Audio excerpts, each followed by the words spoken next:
नमो नारायण। हरि ओम नमो नारायण। ओम नमो नारायण। हरि ओम नमो नारायण। ओम नमो नारायण। हरि ओम नमो नारायण। ओम नमो नारायण। हरि ओम नमो नारायण। ओम नमो नारायण। इसलिए हे पुण्य आत्माओं, अपना कल्याण करना संकल्प करना है और कुछ नहीं है। माया मन की मोहिनी, इस माया ने आपके मन को मोह रखा है और हमने मन को संसार से भर रखा है।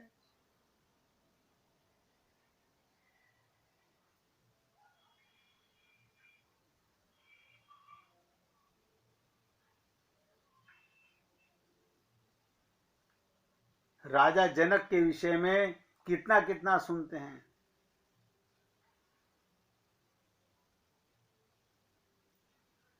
आध्यात्मिक उपलब्धि क्या मतलब, भौतिक किसी चीज की कमी नहीं थी उनके पास में, अध्यात्म किसी चीज की कमी नहीं। उसके बाद भी राजा जनक इतने विनम्र,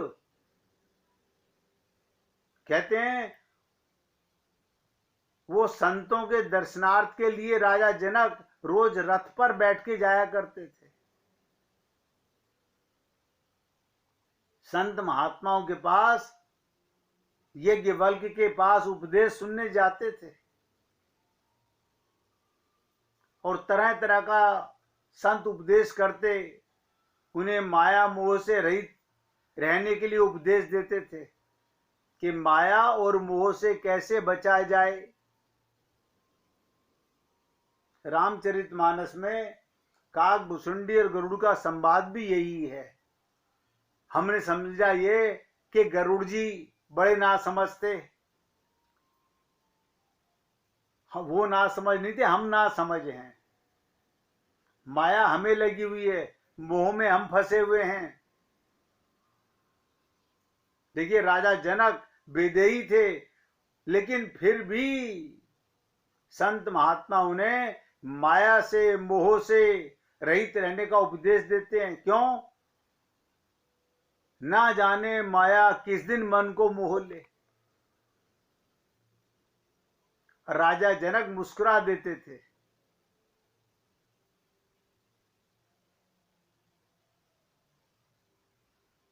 उपदेश ग्रहण करने के लिए शब्द कैसे हैं? उपदेश ग्रहण करने के लिए राजा जनक उनके पास दर्शनार्थ रोज जाते थे। तरह तरह की संत महात्मा चर्चा करते हैं।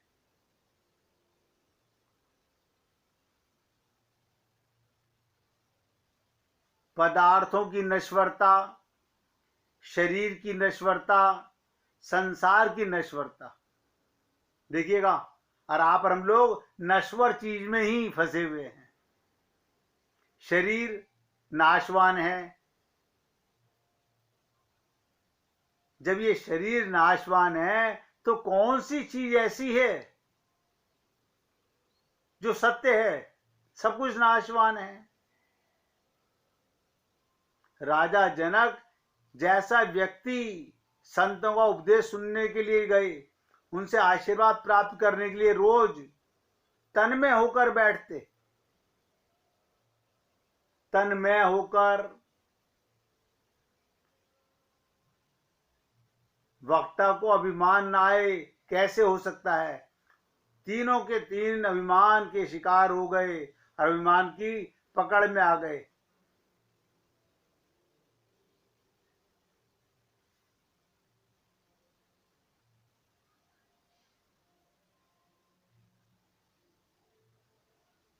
आप और हम लोग तन्मय होकर के कभी नहीं बैठ पाते।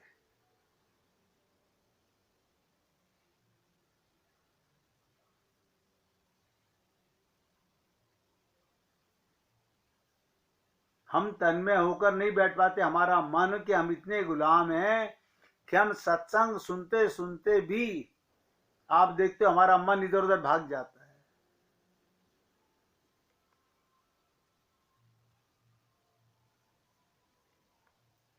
यज्ञवल्क्य के पास मैंने आपको बताया था, ऐसे कोई संसार में एक आदि ऋषि होंगे जिनके पास भौतिक संपदा का कोई अंत नहीं था। बहुत अमीर संत हुए। सामान्य संत महात्मा तो लंगोटी के ही दम पे रहते हैं, लेकिन यज्ञवल्क्य के पास अपार संपदा थी। वरना आम संतों को देखो तो हैंड टू माउथ रहते हैं, लेकिन उनके पास संपदा की कोई कमी नहीं।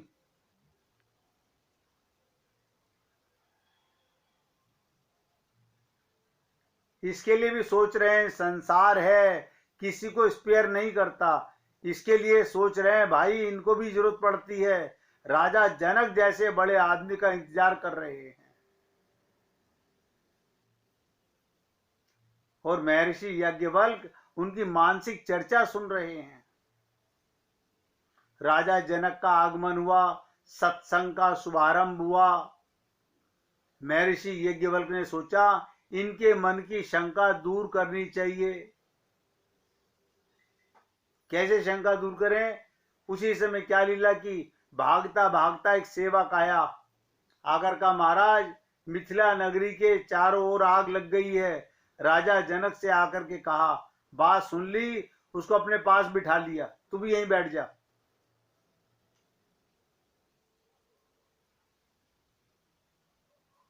बैठो, जो तेरे भीतर आग लग रही है पहले उसे बुझा। बाहर की आग ने किसी को स्पेयर नहीं किया, इसमें तो हर कोई जलता रहेगा। भीतर की आग जो जल रही है वो यहीं बुझेगी। ध्यान से सुनिएगा, संसार की आग कोई नहीं बुझा सकता, अपने अंदर की आग बुझाओ। असली आग तो हमारे अंदर है। मन में रहती दुनियादारी, ये दुनियादारी की आग है। वो क्या कह रहे हैं जनक अपने संदेश वाहक को कि इनके चरण में बैठने से बुझेगी ये आग, बैठ इधर। फिर दूसरा आया, महाराज आग बढ़ रही है, उसे भी बिठा लिया। तीसरा आया, उसे भी बिठा लिया। मंत्री महोदय आए, राजन देरी ना कीजिए, सारी मिथिला नगरी जलकर राख हो चुकी। मंत्री महोदय को भी राजा जनक कह रहे हैं यहां मेरे पास बैठ जाओ। अब राजा का हुक्म है, कैसे टालें? अब वो सोच रहे हैं हमारा घर भी जल जाएगा, अच्छे इनको बताने आए हम, हमारी अच्छी नौकरी। बताइए कहां से सीख आएगी हमारे को? अग्नि तो जलती रहेगी, बुझेगी, बुझती रहेगी, कोई उस अग्नि से बच नहीं सकता। ये संसार की अग्नि क्या बच सकेगी कभी? कोई नहीं बचा इससे। लेकिन आप और हम लोग कभी आज तक दृढ़ संकल्प नहीं कर पाए होंगे। राजा जनक का ये दृष्टांत किस लिए दिया जाता है कि बाहर की आग की नहीं, अंदर की आग संत महात्माओं के चरणों में बैठ के ही बुझती है।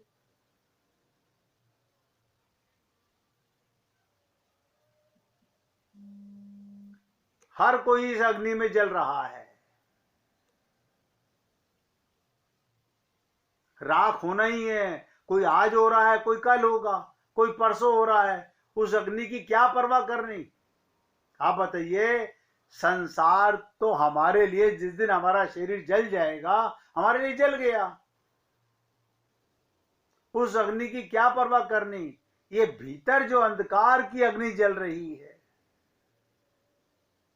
ज्वाला अंदर जल रही है, ये सत्संगति से बुझेगी, सत्संग से बुझेगी। और जनक जी अपने राजमंत्री को, जितने लोग आए सबको बैठा रहे हैं, अरे मूर्खो यहां बैठो, उस आग की परवाह मत करो, अंदर की आग यहां बैठ के बुझाओ, बैठो, ऐसे अवसर बार बार नहीं मिलते। ये संत महात्माओं का संग ऐसे नहीं मिला करता। अरे जनक कह रहे हैं ऐसे अवसर बार बार नहीं मिलेंगे, ऐसे संत महात्मा महर्षि यज्ञवल्क्य जैसे नहीं मिला करते।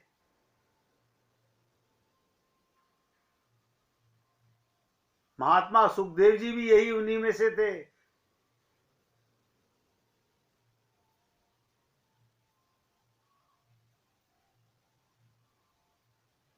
जब सुना कि सारी की सारी मिथिला नगरी के इर्द गिर्द आग लग गई,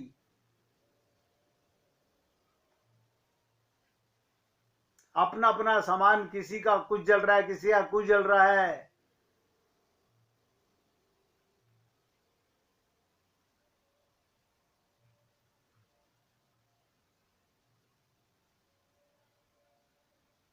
महर्षि यज्ञवल्क्य ने कहा बैठो आराम से, ये अग्नि नहीं, ये योग अग्नि है, मैंने लगाई है, वास्तविक अग्नि नहीं, तुम्हारी मति ठीक करने के लिए।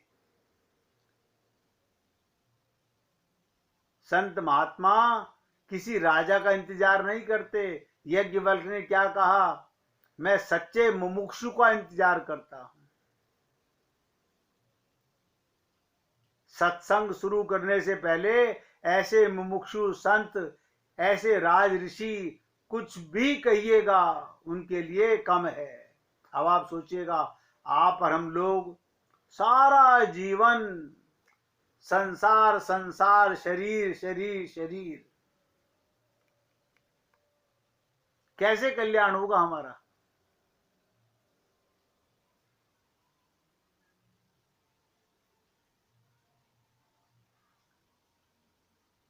हम सबको दिख रहा है कि शरीर जा रहा है, हम शरीर को बचाने के लिए, परिवार को बचाने के लिए, जबकि सबको पता है एक दिन ये जाएगा। अंदर की आग कोई नहीं बुझाना चाहता।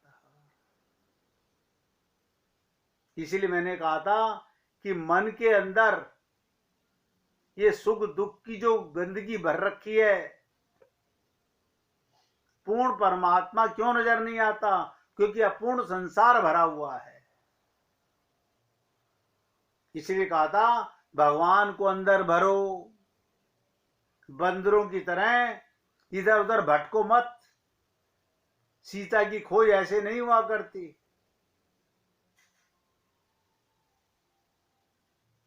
जो जान की बाजी लगाने को तैयार होता है, हनुमान जी ने भव सागर पार कौन जाता है, उस सागर को कौन पार कर पाता है, जो अपनी परवाह नहीं करता।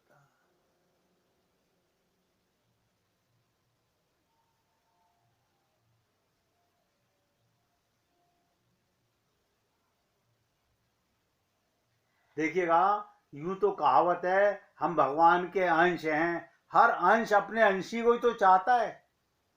सारे संत महात्मा कहते हैं हर अंश अपने अंशी को चाहता है। इसका मतलब हमें भगवत प्राप्ति की इच्छा तो है, हम आनंद तो चाहते हैं, कोई दुख नहीं चाहता। अगर भगवत प्राप्ति की इच्छा ना हो, आनंद की इच्छा ना हो, तो सत्संग की क्या आवश्यकता, बताइएगा।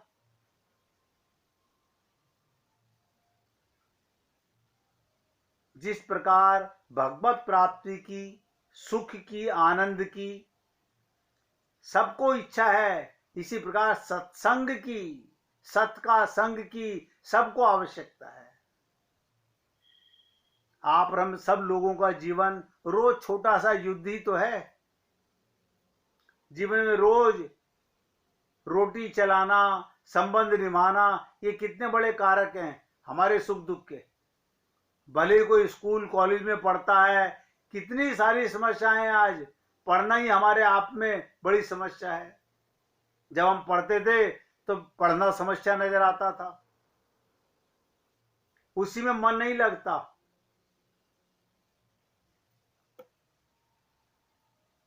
सीधे सीधे तौर पर ना बच्चे की है उम्र, तो ना बड़े की है। शारीरिक और मानसिक रूप से बहुत चुनौतियां हैं जीवन के अंदर। बच्चे की नजर से देखो तो उसे स्कूल कॉलेज में टीचर की समस्या, घर में घर वाले रिश्तेदारों की उसकी समस्या,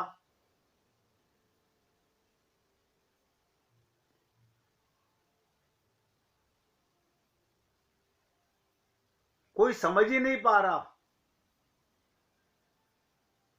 सोचते थे पढ़ लिख जाएंगे फिर खूब आनंद करेंगे, फिर तो कमाई हुआ करेगी।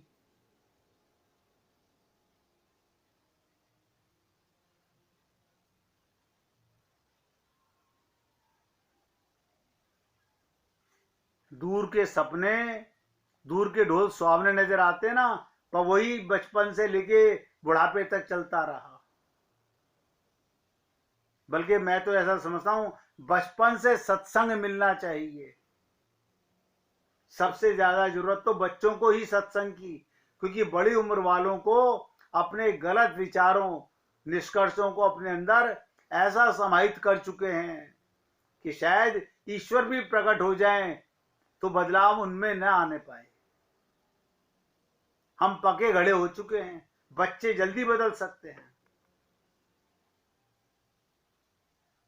इसलिए अगर कम अवस्था से बच्चों को उचित सत्संग मिले तो उनके जीवन को बहुत अच्छी राह मिल सकती है,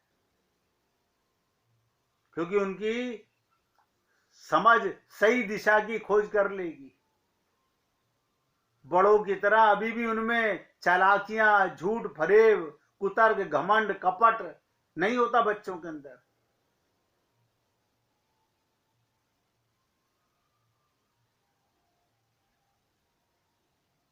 इसलिए जीवन के अंदर जैसे हर चीज की आवश्यकता है, ऐसे सत्संग बहुत जरूरी है।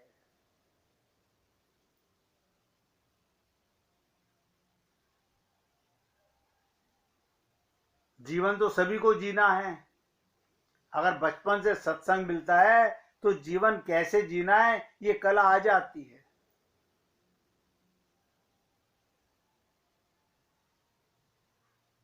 बल्कि जिस उम्र के अंदर आप और हम लोग सत्संग में आए हैं, बुढ़ापे में सत्संग शुरू करना तो बंजर भूमि पर पेड़ उगाने जैसा है, समझ लीजिएगा।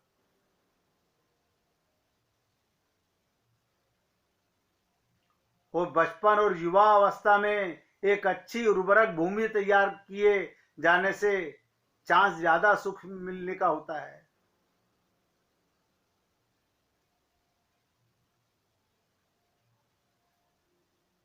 और लोग बाग बच्चों को सत्संग से दूर रखते हैं।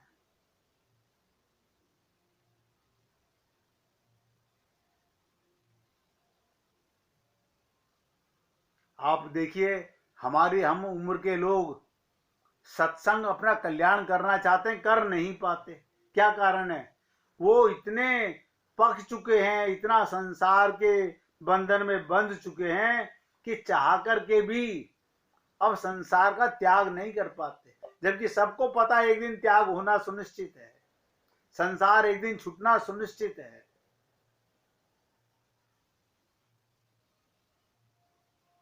बचपन में अगर सत्संग मिले तो भय और निराशा के कांटे फिर जीवन में उगेंगे ही नहीं।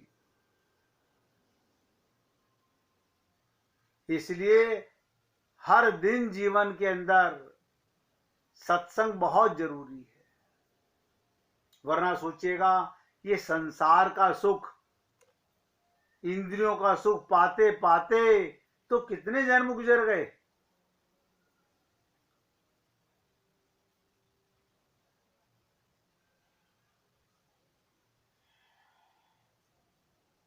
भगवान कहते हैं कर्म से स्वर्ग आदि लोगों की प्राप्ति तो होती है जहां बड़ा सुख है, लेकिन मूर्ख लोग फंसते हैं, बुद्धिमान नहीं फंसते।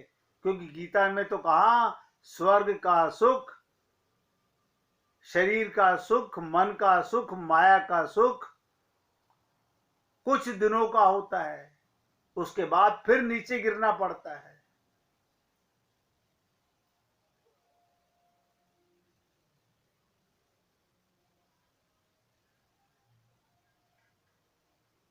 बहुत गहराई से सत्संग का सेवन करना चाहिए।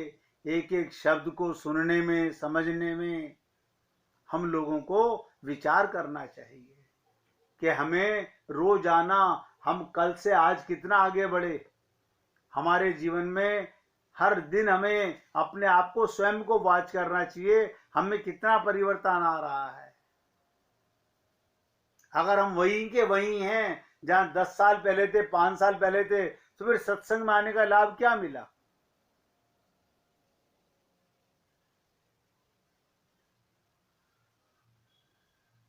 ये सब बातें मैं आपसे इसलिए बोलता हूं कि मन के अंदर अब संसार को मत भरो, भगवान को भरने का प्रयत्न करो। संसार और माया अपने आप निकल जाएगी, आपके निकाले से नहीं निकलेगी।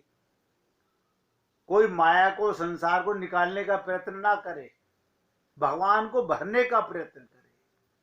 और भगवान को भरने का मतलब सिर्फ एक ही उपाय है, सत्संग, भक्तों का संग। सुबह से शाम तक जितनी भगवान की चर्चा करोगे उतना भगवान अंदर भरने लगेगा और माया के कुचग्र निकलने लगेंगे। 1 मिनट कीर्तन कीजिए, फिर आगे बढ़ते हैं।